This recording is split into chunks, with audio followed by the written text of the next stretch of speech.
Nuestro cuento de hoy es H.P. Lovecraft, titulado El alquimista. Allá en lo alto, coronando la herbosa cima, un montículo escarpado, de falda cubierta por los árboles nudosos de la selva primordial, se levanta la vieja mansión de mis antepasados. Durante siglos, sus almenas han contemplado ceñudas el salvaje y accidentado terreno circundante, sirviendo de hogar y fortaleza para la casa altanera, cuyo honrado linaje es más viejo, aun que los muros cubiertos del musgo del castillo. Sus antiguos torrentes, castigados durante generaciones por las tormentas, demolidos por el lento pero implacable paso del tiempo, formaban en la época feudal una de las más temidas y formidables fortalezas de toda Francia. Muchos varones, condes y aun reyes han sido desafiados, sin que nunca resonara en sus espaciosos salones el paso del invasor. Pero todo ha cambiado desde aquellos gloriosos años. Una pobreza rayana en la indigencia unida a la altanería que impide aliviarla mediante el ejército del comercio ha negado a los vástagos del linaje la oportunidad de mantener sus posesiones en su primitivo esplendor, y las derruidas piedras de los muros, la maleza que invade los patios, el foso seco y el polvoriento, así como las baldosas sueltas, los tablazones comidas de gusanos y los desilusionados tapices del interior. Todo narra un melancólico cuento de pérdidas grandezas. Con el paso de las edades, primero una, luego otra, las cuatro torres fueron derrumbándose hasta que tan solo un siglo de cobijo a los tristemente menguados descendientes de los que era todopoderoso de los señores del lugar. Fue en una de las vastas lóbregas estancias de esta torre que aún seguía en pie donde yo, Antony, el último de los desdichados y maldecidos condes de C, viene al mundo hace 19 años. Entre esos muros y entre las oscuras y sombrías frondas, los salvajes barrocos y las grutas de la ladera, pasaron los primeros años de mi atormentada vida. Nunca conocí a mis progenitores. Mi padre murió a la edad de 32 y un mes después de mi nacimiento, alcanzando por una piedra uno de los abandonados parámetros, y, habiendo fallecido mi madre, al darme a luz, mi cuidado y mi educación corrieron a cargo del único servidor que nos quedaba, un hombre anciano y fiel notable de inteligencia, que recuerdo que se llamaba Pierre. Yo no era más que un chiquillo, y la carencia de la compañía que eso acarreaba se veía aumentando por el extraño cuidado que mi añoso guardián se tomaba para privarme del trato de los muchachos campesinos, aquellos cuyas moradas se desperdiciaban por los llanos circundantes en la base de la colina. Por entonces, Pierre me había dicho que tal vez distinción era noble, colocaba encima del trato con aquellos plebeyos compañeros. Ahora sé que su verdadera intención era ahorrarme los vagos rumores que corrían acerca de la espantosa maldición que afligaba a mi linaje, cosas que contaban en la noche y eran magnificadas por los sencillos aldeanos, según hablaban en voz baja, al resplandor del hogar. Aislado de esa manera, libraba mis propios recursos, ocupaba mis horas de infancia en hojear los viejos tomos que llenaba la biblioteca del castillo, colmada desde las sombras, y en vagar sin ton ni son por el perpetuo crepúsculo del espectral bosque que cubría la falda de la colina. Fue quizás merced a tales contornos el que mi mente adquiriera pronto tintes de melancolía. Esos estudios y temas que tocaban lo oscuro y lo oculto de la naturaleza es lo que lo llamaban mucho mi atención. Poco fue lo que me permitieron saber de mi propia ascendencia, y lo poco que supe que sumía depresiones. Quizás, al principio, fue solo la clara renuncia mostrada por los viejos al presenciar a la hora de hablarme de mi línea paterna, lo que provocó la aparición de ese terror que yo sentía cada vez dada a mi gran linaje, aunque al abandonar la infancia conseguí fragmentos inconéxicos de conversación, dejándose escapar involuntariamente por una lengua que ya había luciéndolo con la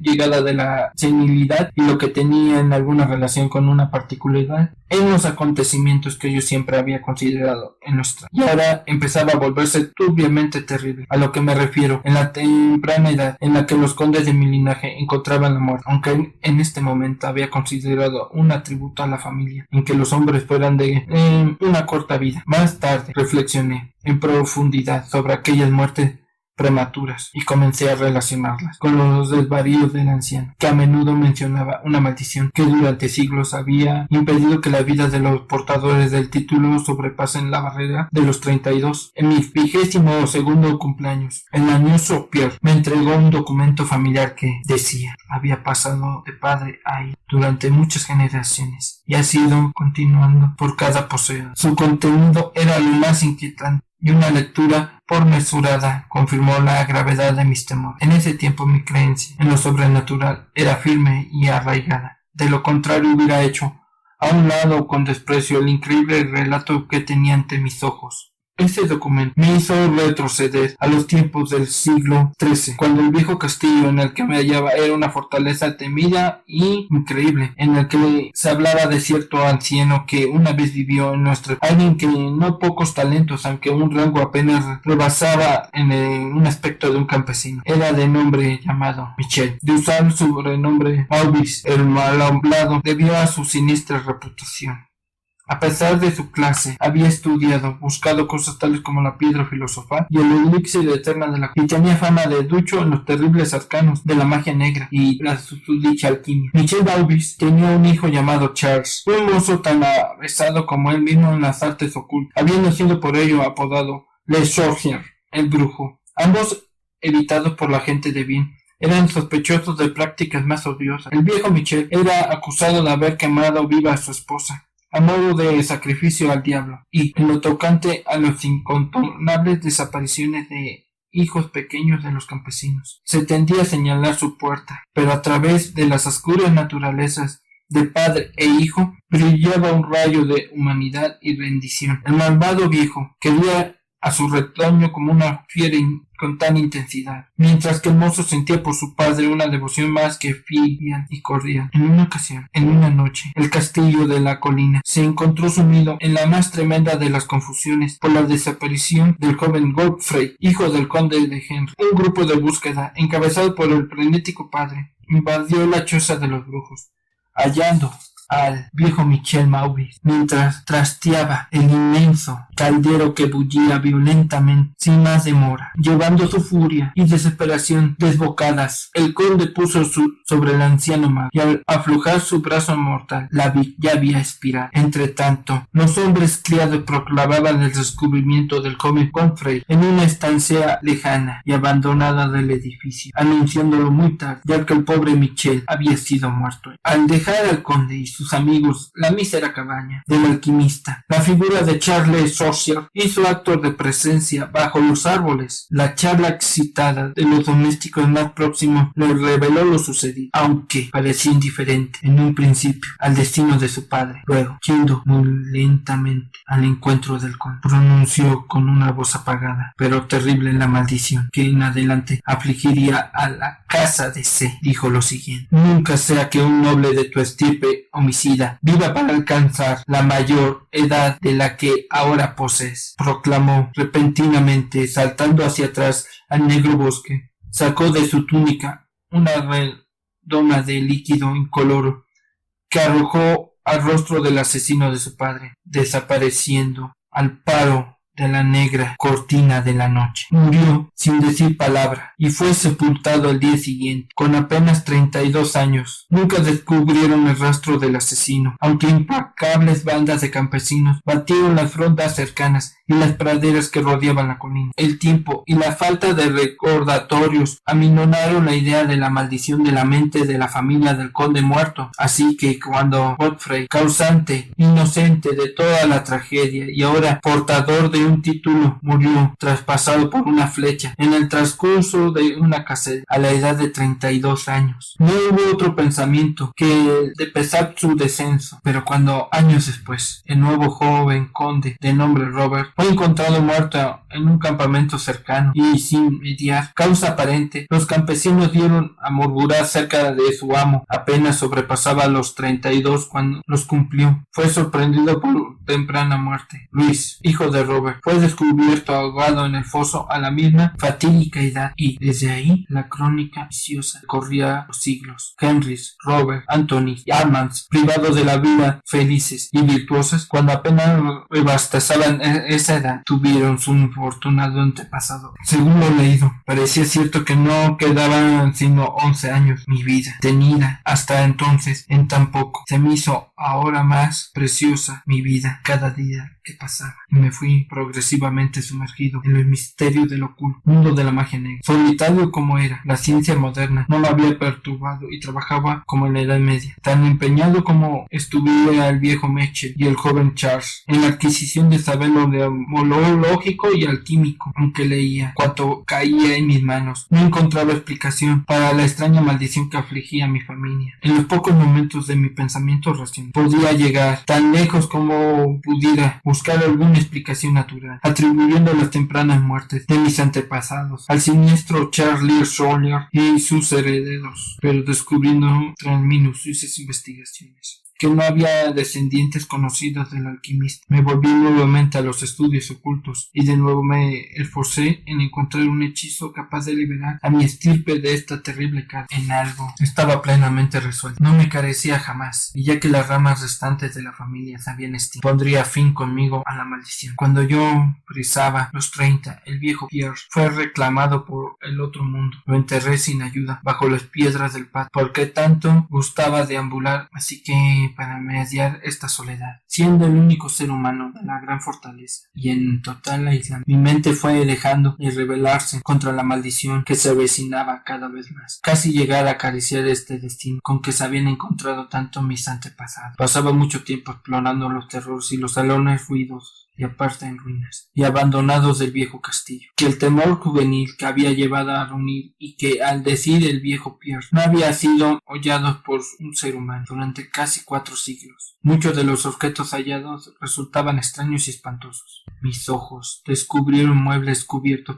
por polvo de los siglos, desmoronándose de largas exposiciones a telarañas en una porción nunca antes vista. Estaban por donde quiera, e inmensos murciélagos agitaban sus alas huesudas e inmensas por todos lados, en las por otra parte vacías tinieblas. Guardaba el cálculo más cuidadoso de mi edad exacta, aún de los días y horas, ya que cada oscilación del péndulo del gran reloj de la biblioteca desgranaba una pizca más de mi condenada existencia. Al final estuve cerca del momento, tanto tiempo contemplado por apreciación, dado que la mayoría de mis antepasados fueron abatidos poco después de llegar a la edad exacta que tenía el conde de Henry al morir. Yo aguardaba en cualquier instante la llegada de una muerte desconocida, en qué extraña forma me alcanzara la maldición. Eso no sabía decirlo, pero estaba decidido a que, al menos, no me encontrara atemorizado o pasivo. Con renovado vigor, me apliqué al examen del viejo castillo, cuando contenía. El suceso culminante de mi vida tuvo un lugar donde una de mis exploraciones más largas, en la parte abandonada del castillo, a menos de una semana de la fatídica hora que yo había de marcar el límite final a mi estancia en la tierra, más allá de la cual yo no tenía ni siquiera atisbos de una esperanza de conservar el hálito. Había empleado la mejor parte de la mañana, yendo arriba y abajo por las escaleras en medio de ruinas, en uno de los más castigados de los antiguos torrones. El transcurso de la tarde me dediqué a los niveles inferiores, bajando a lo que parecía ser un calabozo medieval, o quizá un polvorín más abajo, mientras deambulaba lentamente por los pasillos llenos de incrustaciones al pie de la última escalera. El suelo se tornó suavemente húmedo y pronto a mi avance, girándome para volver sobre mis pasos, fui a poner los ojos sobre la pequeña trampilla con anillo directamente bajo. Detenidamente me detuve. Logré alzarla con dificultad, descubriendo una negra abertura de la que brotaban maderas que hicieron chisporrotear mi antorcha. A cuyo titubeante resplandor. Vislumbré una escalera, piedra, tan pronto como la antorcha que yo había batido hacia las repelentes profundidades. Ardió libre y firmemente. Emprendí el descenso. Los peldaños eran muchos. Llevaban un angosto pasadizo de piedra que supuse muy debajo del nivel del suelo. Este túnel resultó de gran longitud y finalizaba en una masiva puerta de roble, resumbante, con humedad del lugar, que resistió firmemente cualquier intento mío de abrirla. Cesado tras un tiempo en mis esfuerzos, había vuelto un trecho hacia la escalera, cuando sufrí de repente una de las impresiones más profundas y enloquecedoras que pueda concebir la mente humana. Sin previo aviso, escuché crujir la pesada puerta a mis espaldas, girando lentamente sobre sus oxidados goznes. Mis inmediatas sensaciones no son susceptibles del análisis. Encontrarme en un lugar tan completamente abandonado como yo creía que era el viejo castillo, ante la prueba de la existencia de un hombre o espíritu, provocó a mi mente un horror de lo más agudo que pueda imaginarse. Cuando al fin me volví a encararme en la puerta del sonido, mis ojos debieron desorbitarse ante lo que veía. En un antiguo mar gótico se encontraba una figura humana. Era un hombre vestido con un casquete, una larga túnica medieval de color oscuro. Sus largos cabellos y frondosa barba eran de un negro intenso y terrible, de increíble profusión y crueldad. Su frente más alta de lo normal, sus mejillas consumidas, llenas de arrugas, y sus manos largas semejantes a garras y nudosas eran de un mortal, barboneaba blancura como nunca antes viera en un hombre. Su figura enjunta hasta asemejarlas a un esqueleto estaba extrañamente cargada de hombros y casi perdida entre los bullosos pliegues de su peculiar vestimenta. Pero lo más extraño de todo eran sus ojos, cavernas gemelas de negrura abisal, profundas en saber, pero inhumanas en su maldad. Ahora se clavaban en mí, lacerando mi alma con su odio, manteniéndose sujeto al sí. Por fin la figura habló con una voz retumbante que me hizo estremecer debido a su honda impiedad, implícita malevolencia. El lenguaje empleado en su discurso era el decadente latín, usado por lo menos erudito durante la Edad Media, y pude entenderlo gracias a mis prolongadas investigaciones en los tratados de los viejos alquimistas y demonólogos. Esa aparición hablaba de la maldición suspendida sobre mi casa, anunciando mi próximo fin, e hizo hincapié en el crimen cometido por mi antepasado contra el viejo Michel Bauis, recreándose en la venganza de Charles Le Sorcier. Relató cómo el joven Charles había escapado al amparo de la noche, volviendo al cabo de los años para matar al heredero de Godfrey con una flecha. En la época en que se alcanzó la edad que tuviera su padre al ser asesinado, como había vuelto en secreto al lugar, estableciéndose ignorado en la abandonada estancia subterránea, la misma en cuyo umbral se recortaba ahora el odioso narrador, como había apresado a Robert, hijo de Hod, en un campo, forzándolo a ingerir veneno y dejándolo morir a la edad de 32, manteniendo así la loca profecía de su vengativa maldición. Entonces me dejó imaginar cuál era la solución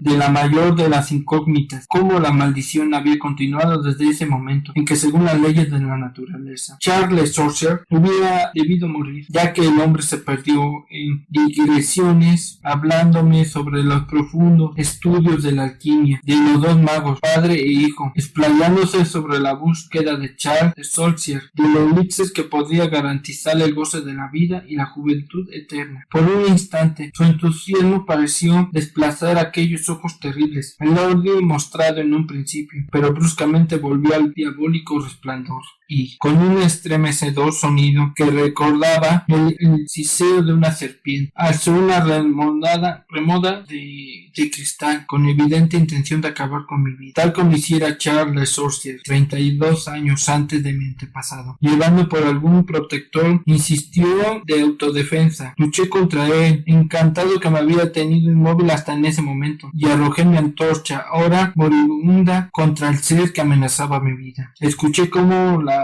ampolla se rompía en forma inocua con las piedras del pasadizo, mientras la túnica del extraño personaje se incendiaba, alumbrando la terrible escena con un resplandor fantasmal. Él gritó de espanto, y la maldad impotente que lanzó el frustrado asesino resultó demasiado para mis nervios ya entremecidos, y caí desmayado al suelo fangoso. Cuando por fin recobré el conocimiento, todo estaba espantosamente a oscuras, y recordando lo ocurrido, temblante a la idea de tener que soportar aún más. Pero fue la curiosidad lo que acabó imponiéndose. ¿Quién? Me preguntaba. Era este malvado personaje. Y cuando había llegado al interior del castillo, ¿por qué podía querer vengar la muerte del pobre Michel Maurice? ¿Y cómo se había transmitido la maldición durante el gran número de siglos pasados desde la época de Charles Sawyer? Él pensó, el espanto sufrido durante años desapareció de mis hombros, ya que había aquel a quien había abatido era lo que hacía peligrosa la maldición. Y viéndome ahora libre, ardía en deseo de saber más del siniestro que había perseguido durante siglos a mi linaje y que había convertido en mi propia juventud en una terrible pesadilla. Dispuesta a seguir explorándome, até en los bolsillos en busca de Eslabón y el pedernal, y encendí la antorcha de repuesto. Enseguida la luz renacida renovó el cuerpo retorcido y achicharrado del misterioso extraño. Esos ojos espantosos estaban ahora cerrados. Desahogado por la visión, me giré y accedí a la estancia que había al otro lado de la puerta gótica. Allí encontré lo que parecía ser el laboratorio de un alquimista. En una esquina se encontraba una inmensa pila de reluciente metal amarillo que centellaba de forma portentosa a la luz de la antorcha. Debía de tratarse de oro, pero no me detuve a cerciorarme, ya que estaba afectado por la extraña forma que estaba sufriendo. Al fondo de la estancia había una abertura que conducía a uno de los muchos barrancos abiertos en la oscura ladera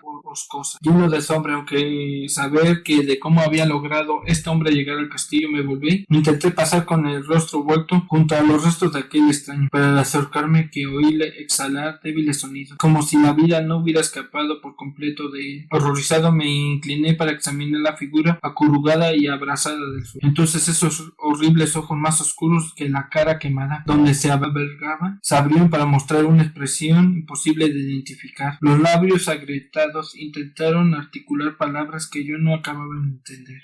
Una vez capté el hombre de Charles Sawyer, y en otra ocasión pensé que las palabras años y maldición brotaban de esa boca retorcida. A pesar de todo, no fui capaz de encontrar un significado azul. Ante mi evidente ignorancia, los ojos como pozos repugnaron una vez más malévolamente en mi contra, hasta el punto de que, inerme como me veía mi enemigo, me sentí estremecer al observar súbitamente aquel miserable, animado por el último rescoldo de energía, alzó su espantosa cabeza del suelo húmedo y hundido. Entonces recuerdo que, estando yo paralizado por el miedo, recupero la voz con aliento agonizante, vocifero las palabras que en adelante habrían de perseguirme durante todos los días y las noches de mi vida. Necio, no puedes adivinar mi secreto. No tienes bastante cerebro como para reconocer la voluntad de durante 6 largos siglos han perturbado la espantosa maldición sobre los tuyos. No te he hablado del gran elixir de la eterna juventud. ¿No sabes quién desveló el secreto de la alquimia? Pues fui yo. Yo he servido durante 700 años para perturbar mi venganza porque soy Charles Sawyer. Fin del cuento. Esto fue El alquimista de H.P. Lovecraft.